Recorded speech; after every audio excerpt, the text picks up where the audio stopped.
Welcome to Pain Points. You're about to witness a real-life scenario that managers like you face every day.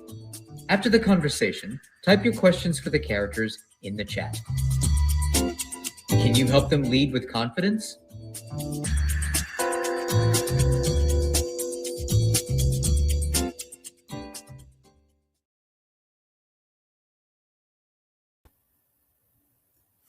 Welcome to Pain Points. I'm Rahul K with the Ibis Consulting Group. Today's episode explores a tension many hybrid teams are quietly navigating: visibility versus proximity. Who gets notice? Who gets opportunities? And how are systems unintentionally favoring those whom are physically present?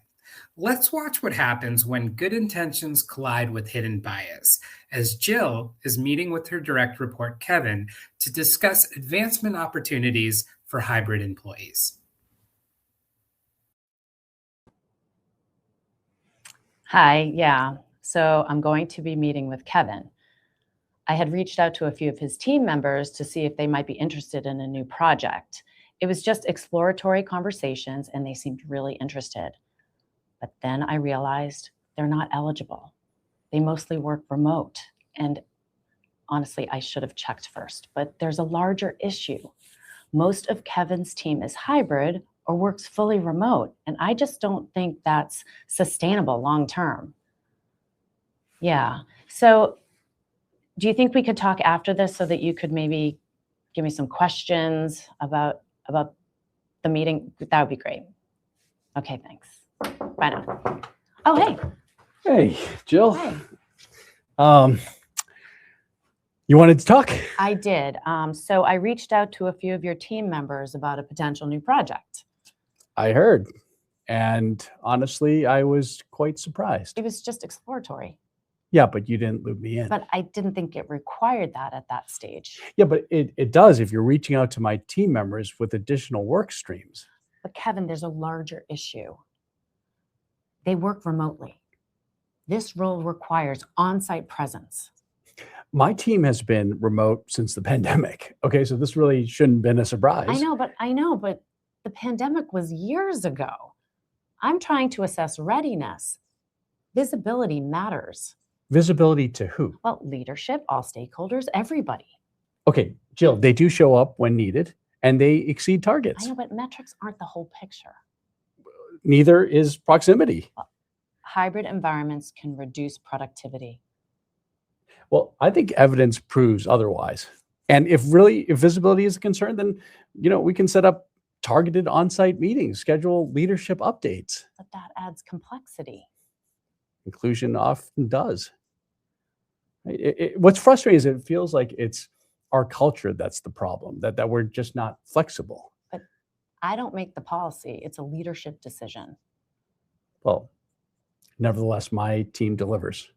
And if they're not, if basically they're not visible enough, then let's build some pathways, like not just disqualify them. Okay, well, I'll review the eligibility criteria. Okay, I don't want our remote and hybrid colleagues to feel like they don't have fair access to opportunities. And Jill, next time when you reach out through me before talking to my team members. Okay, I hear you, but I don't think hybrid is the right long-term structure. I think you're going to see differently.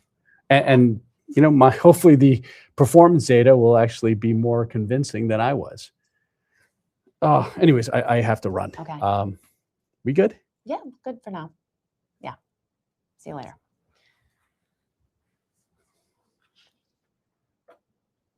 Oh boy. Hey. I think so. Do you have some questions? Now, feel free to ask our main character some questions about the conversation you just saw, how she feels, what she could have done better, and type them in the chat. Hi, so do you have some questions for me? Right. I do believe that visibility matters.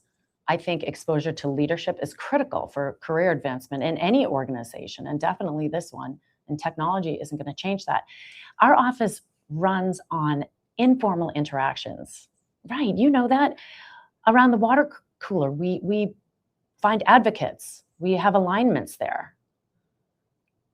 Do I think that I have proximity bias influencing I don't, it's possible, but how am I supposed to address that? I like to work with who I see normally. And I think I'm good about approaching colleagues from other offices, but you know what? I'm more likely to work with people that I see in the office.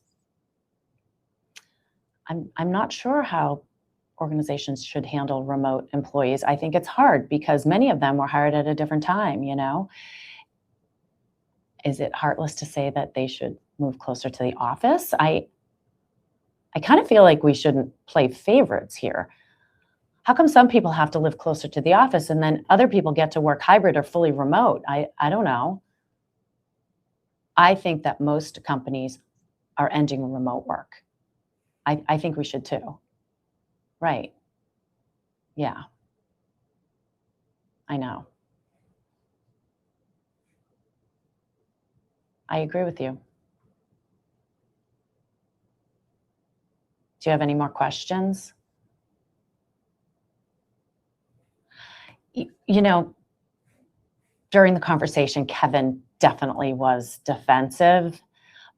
Maybe he wasn't as much defensive as he was protective. So, right, physical presence does make alignment easier, but I guess it doesn't automatically make it better. No, I don't think I have hybrid bias. I think I have a performance standard. If visibility depends on who I see most often, you know, maybe I'm not as neutral as I think. Yeah. Okay. Thanks so much. Thanks so much for talking. I'll talk to you later. Thank you. Bye now.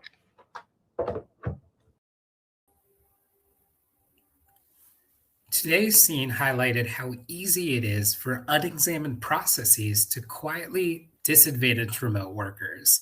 Studies show that managers are far more likely to notice contributions from employees they see in person, regardless of performance. Here are 3 strategies to strengthen access for your remote and hybrid colleagues. Number 1, explain the decision process. Build credibility by showcasing relevant processes and stakeholders for decisions. It's important to know who is making the decision and how is eligibility defined.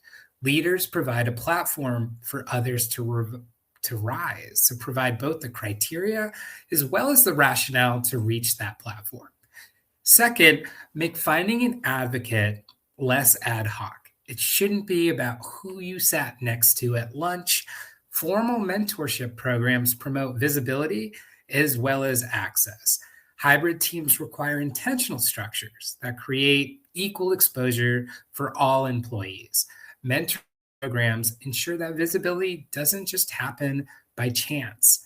Strategy number 3, review the selection process for bias. We don't want for our remote workers to feel out of sight, well, out of mind. And there are 3 types of cognitive biases or mind traps that tend to come up. These are the usual suspects. Number 1, proximity bias. We all favor those who we see the most. Number 2, affinity bias. Here we're favoring those who we see ourselves in. They might have went to the same school we went to or lived in the same area. Perhaps they're the same gender. And finally, number 3, confirmation bias. We prioritize data that validates how we see the world. In this case, how we think about someone. An example could be, I already think my hybrid colleague isn't as engaged, so I'll notice every single time they come to a meeting late, rather than all the times they showed up exactly on time. In short, visibility inequities aren't fixed just by dismissing hybrid work. Also, there are benefits to hybrid arrangements, including proven better productivity as well as retention rates. It's just important to find potential hidden issues that are hidden in legacy systems. So next time you assess an opportunity, ask, does this process favor proximity over performance? And if it does, rewrite it. There you have it. That's today's manager pain point. From all of us at Ibis, thank you for watching. And if you'd like to bring leadership training in-house, simply reach out.